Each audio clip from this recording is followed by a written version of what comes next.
Chuck, one of the purposes of the social dialogue is address the question of poverty, and I want to raise the issue as the Social Welfare Bill begins its journey through the Dáil of the fact that the series of one-off payments that you are giving to help people with the crippling cost of living crisis as we head towards the winter will not be extended to people who are on short-term payments. And I believe this is grossly unfair. We raised it last year with you, and the government were prompted to make some changes, and I'm asking you to extend the fuel allowance and the one-off payments that flow from the fuel allowance to people who deserve it every bit as much as those who are getting it. So people on short-term payments, like, for example, back to education, like, for example, illness benefit, why on earth would they not be entitled to the fuel allowance and the one-off payments that flow from it? Because they're not going to get it. You think about back to education, I'm dealing with a case of somebody who's in the back to education.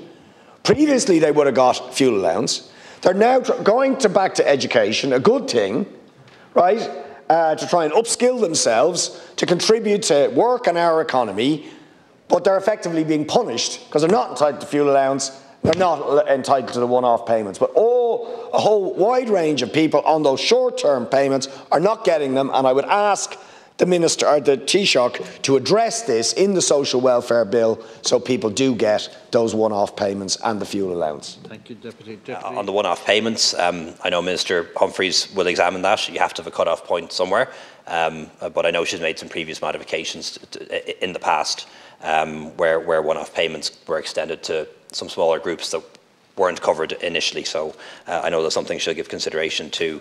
Yeah, just on another issue, I'll be quick. Yeah, no, it's social dialogue, so it's the same grouping. But yeah, Taoiseach, I brought up with you, as has Deputy Murrico indeed, on a number of occasions, the Budget Scrutiny Committee report on Section 481. We also, People Before Profit, Sinn Féin and the Labour Party all have amendments into the Finance Bill on this issue, which is to do with employment conditions and remuneration for writers, actors, performers and stage crew in the film industry. So far, the Minister for Finance has not indicated any willingness to accept those amendments, but at the very least, it would be useful if we could get commitments around the stakeholder forum, which is very much about social dialogue, right, to use that term.